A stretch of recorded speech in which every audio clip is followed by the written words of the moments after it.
Dó delas. Oferecimento claro. Você merece o novo.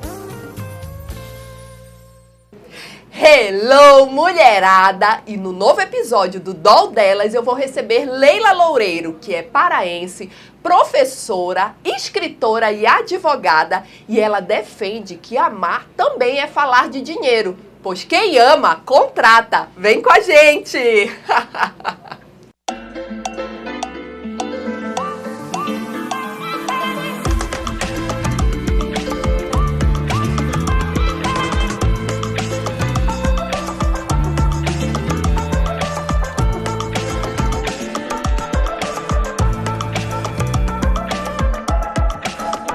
Seja muito bem-vinda, Leila. Muito obrigada por ter aceitado o nosso convite.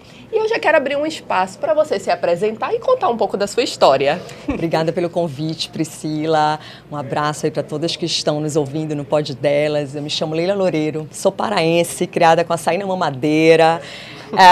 Saí de Belém há 13 anos. Na verdade, antes eu sou uma advogada, fui fazer pós em São Paulo, depois fui para São Paulo, depois fui para o Rio de Janeiro. E hoje sou uma advogada militante contra a violência patrimonial. Atuo no ramo do direito de família, sou escritora, sou professora e sou, acho que mais que tudo, uma mulher livre que busca ser o que nasceu para ser. É maravilhosa. Obrigada. Mas conta pra gente, como é trabalhar com educação jurídica afetiva? Não é um trabalho fácil, porque aquilo que eu falo, todo dia eu recebo mulheres em situação de vulnerabilidade, não só econômica, mesmo mulheres bem-sucedidas, mas que trazem, né, para o escritório a sua fase mais difícil da vida, Com numa certeza. separação, após esse processo de divórcio, uma traição. E aí a gente criou a educação jurídico-afetiva, né, eu falo a gente porque todas nós estamos construindo juntas, apesar de ter desenvolvido esse conceito inédito, para que a gente, assim como a educação financeira, assim como a gente busca terapia de casal, que a gente possa também conhecer os nossos direitos decorrentes das relações de afeto. Né? O que é o contrato de namoro qualificado, quais são os direitos da união estável, quais são os regimes de bens, assim como a gente conhece os direitos, o Código de Trânsito, o Código de Defesa do Consumidor, também tem que conhecer o direito afetivo. É até como eu falei, que conhecimento é poder, né? Exato. Então, quando você conhece seus direitos, você consegue ter esse poder. Mas como fala pra gente, assim, dá algumas dicas de como eu identificar se eu tô sofrendo algum tipo de abuso dentro dessa vertente, né, do afetivo. Como é que eu posso identificar isso? Ele está muito bem identificado na Lei Maria da Penha, né, que são esses abusos que decorrem das relações de afeto, seja o namoro, a união estável, o casamento.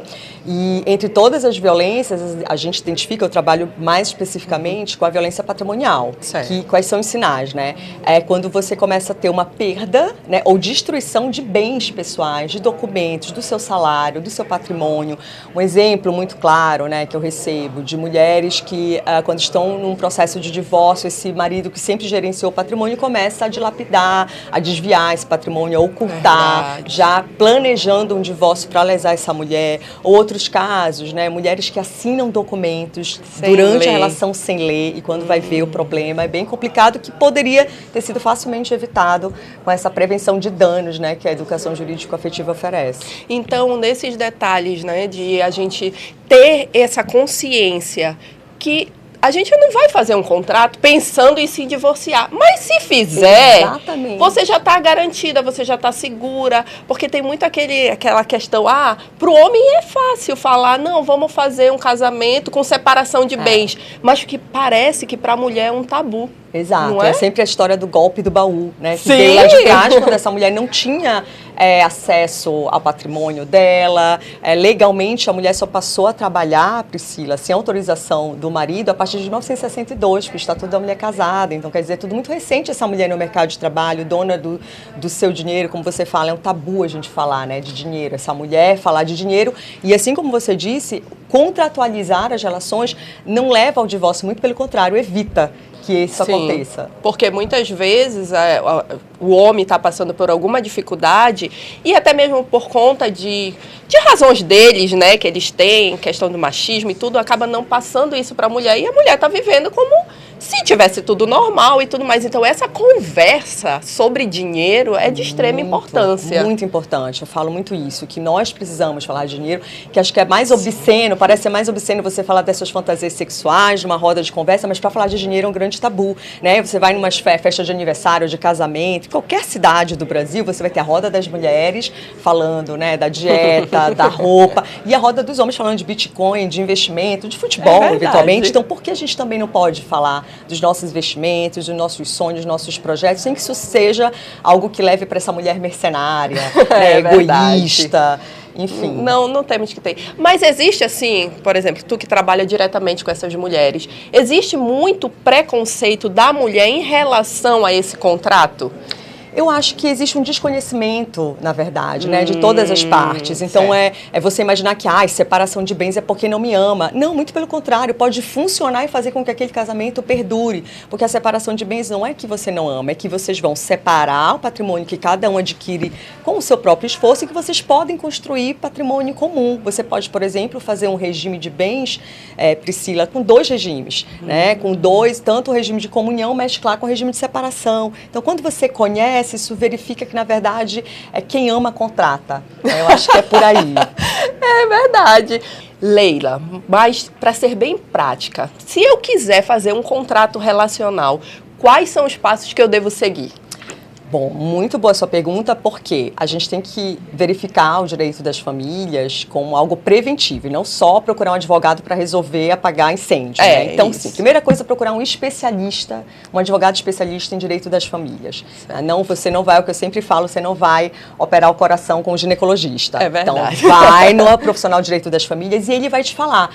Por exemplo, querem morar junto, mas ainda não é uma união estável, não tem um intuito de constituir família, é só vamos fazer um test drive e contrato de namoro qualificado. Super simples, o advogado vai preparar isso para vocês reconhecem esse cartório, pode registrar. Não, Leila, a gente está comprando um apartamento, ou só um deles está comprando um apartamento, está financiando só no seu nome e está começando a viver uma união estável. Então, vamos colocar isso no contrato de união estável. Eu vou casar, mas meu marido vai ser transferido, eu tenho que largar meu profissional para acompanhá-lo. Aí você pega e vai preparar um pacto antinupcial preparado especificamente para essa relação. Tudo isso assessorado por um advogado, certamente vai dar menos dor de cabeça e muito mais segurança para você viver seu amor em paz. É com prevenção, meu povo. A prevenção liberta. Com certeza. Mas, Leila, e nesse contrato, eu consigo colocar algo mais íntimo, assim, como traição?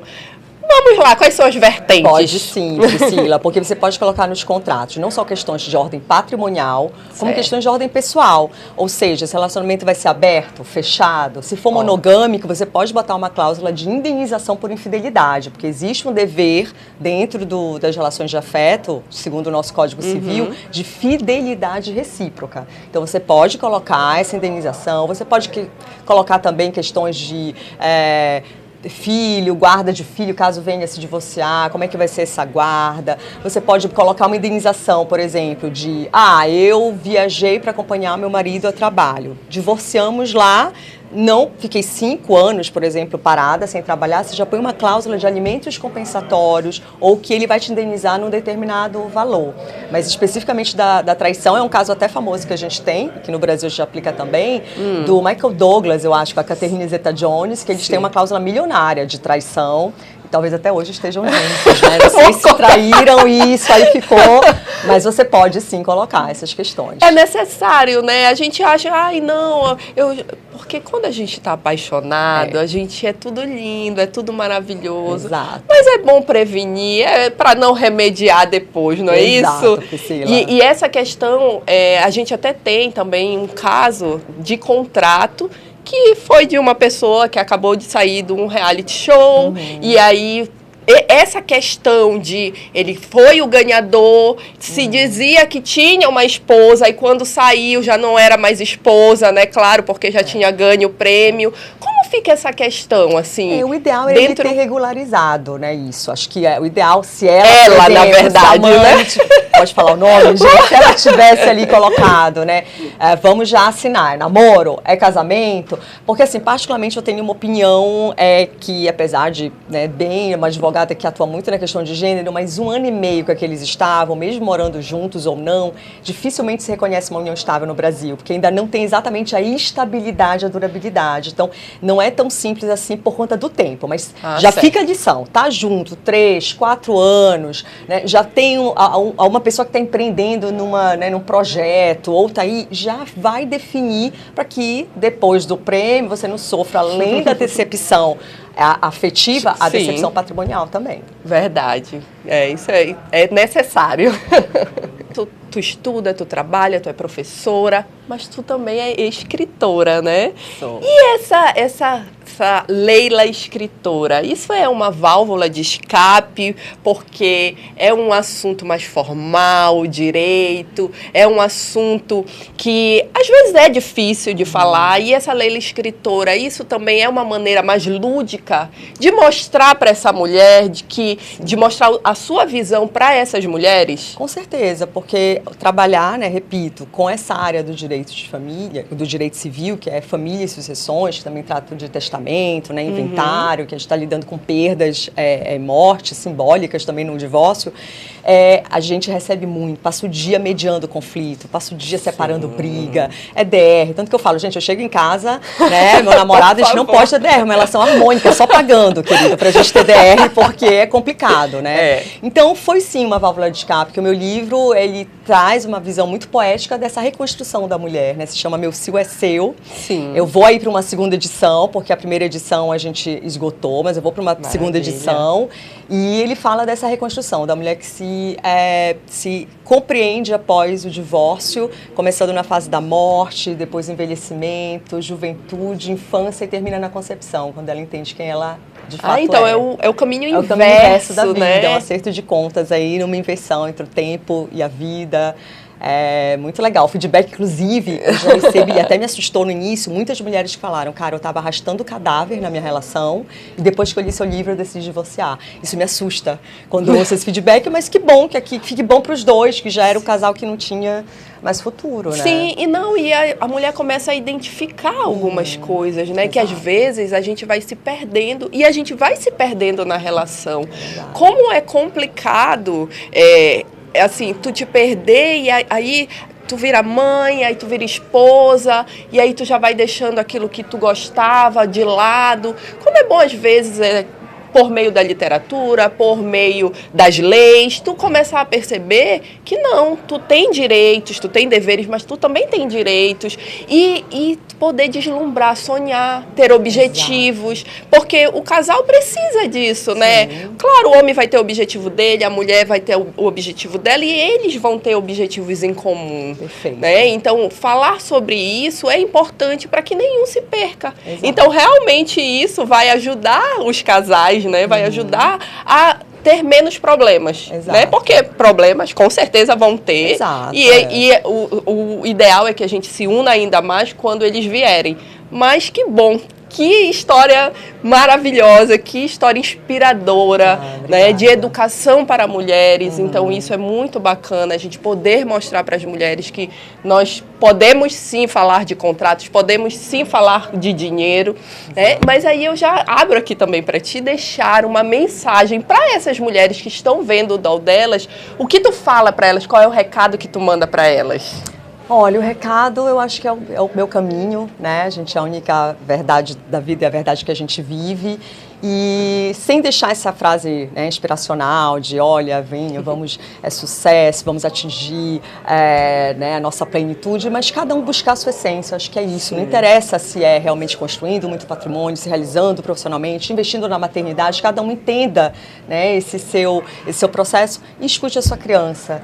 Eu cito aqui Heráclito, que é um filósofo que eu gosto muito, que fala que você só atinge a sua verdadeira essência quando você consegue brincar com a seriedade felicidade de uma criança. Então a minha criança, que era aquela lá da Nova Marambaia, aqui em Belém, da Coab, que brincava com a sua Barbie no seu carro conversível, ela só tinha o carro conversível e uma espuma uma banheira de espuma. Ela tá aí e é isso, buscar a sua verdade. Né? Então é isso, sigam o seu coração e acho que ali tá tudo.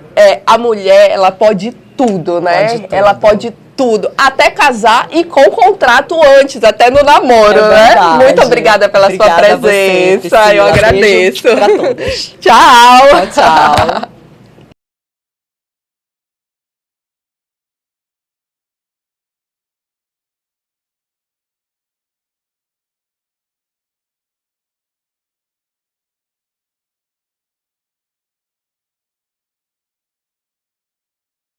Você acabou de assistir Doll Delas. Oferecimento, claro, você merece o novo.